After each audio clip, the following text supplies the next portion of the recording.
Howdy, folks. You might call this a response video or just a reaction video. I don't know what the terms are. Uh, to me, it's just talking comics because I love comics. I'm going to tell you why Caesar Romero was the best Joker at its time, or for its time, or the most accurate Joker for his time. That's a good way to put it. As was Adam West. When Batman first came out, it was probably Batman number 1 was the first Joker. Batman came out in Detective Comics number 27. And about a year later, they introduced Batman number 1. I think that was the first Joker. At that time, Joker was supposed to die in the book. He was based after a old silent movie called The Man Who Laughs and the Joker playing card. Bob Kane really had very little to do with him. I always sound like I'm ragging on Bob Kane because he was a jerk. But yeah, Bob Kane was a advertising lawyer. And he had these contracts that really made him the creator. I mean, that's why his name was on everything.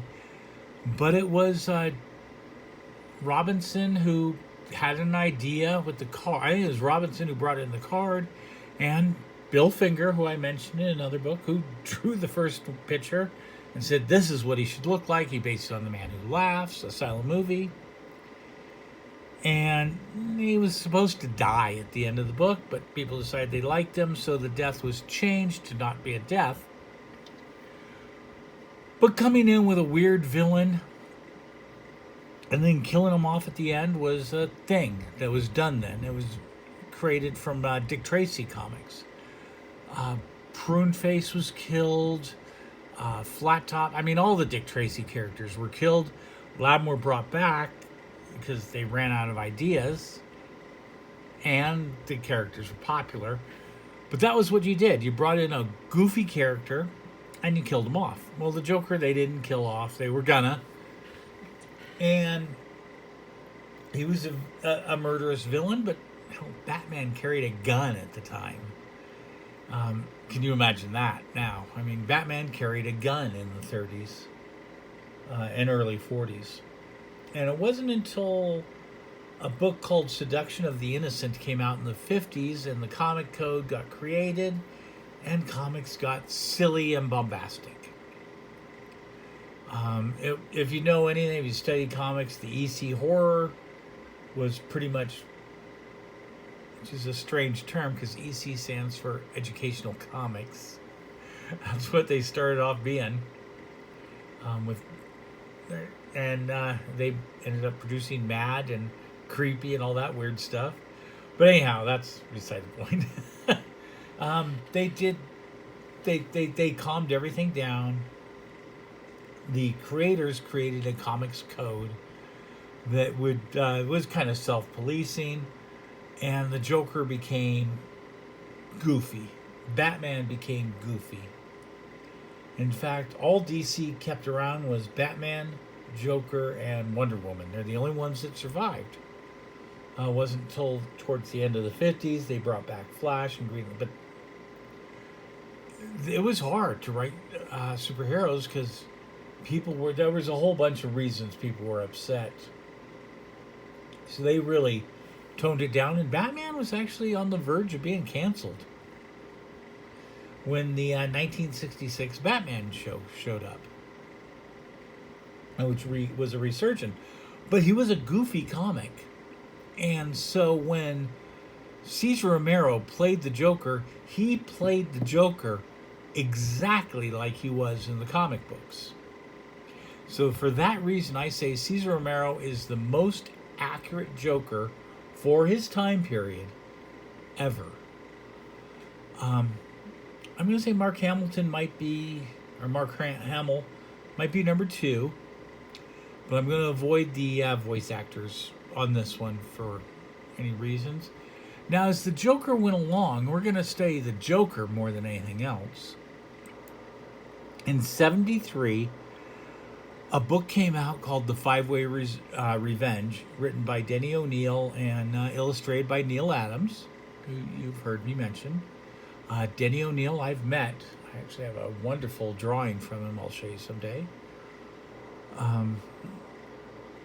And it was the Joker went evil and he started murdering again.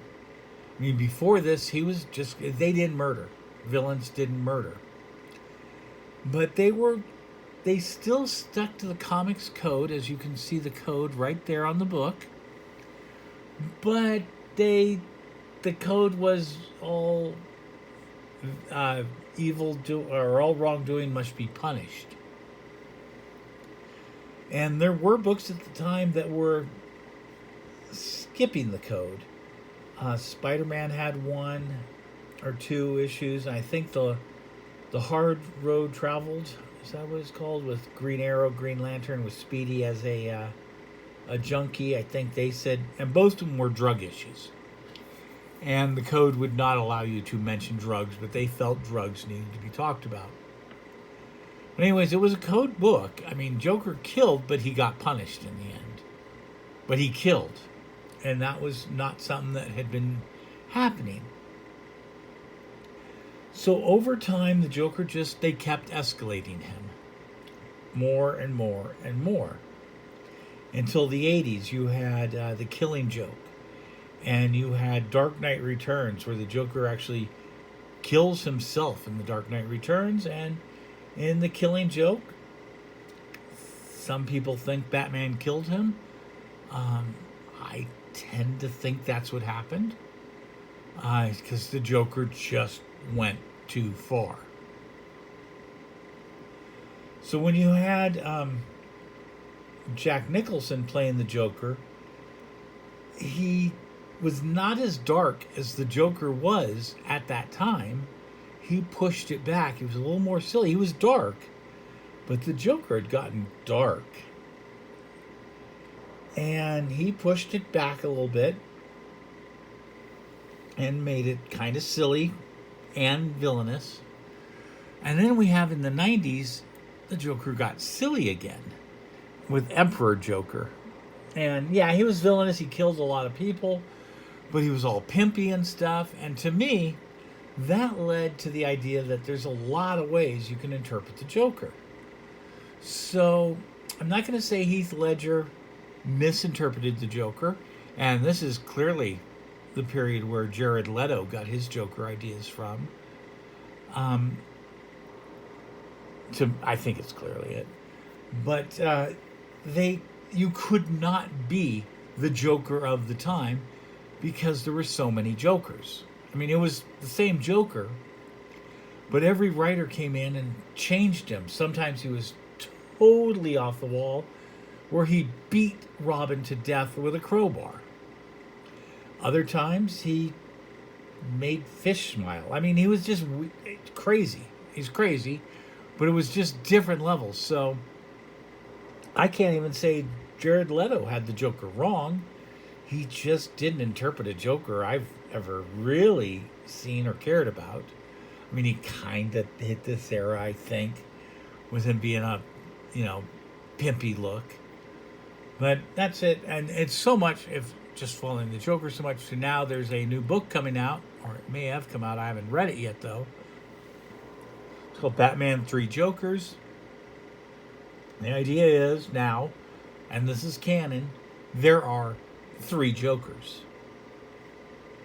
Each one is a totally different personality, and that's why the Joker is so divergent. He changes so much, and he gets out of Arkham all the time so fast, is that there's always another Joker out there to be Joker. Like I said, I haven't read it, but it makes sense. I think this is a good move, possibly in the Joker canon. I don't know. I mean, I'm going to read it. I definitely want to read it. But the idea that there are 3 Jokers is they had to come up, explain why each person interprets him so outrageously different. And that's why I think people like Heath Ledger, They all did excellent jobs, but Caesar Romero was the only one who portrayed the Joker exactly like the Joker was portrayed in the comic books at the time it came out. All right, thanks, folks. I hope this wasn't too nerdy.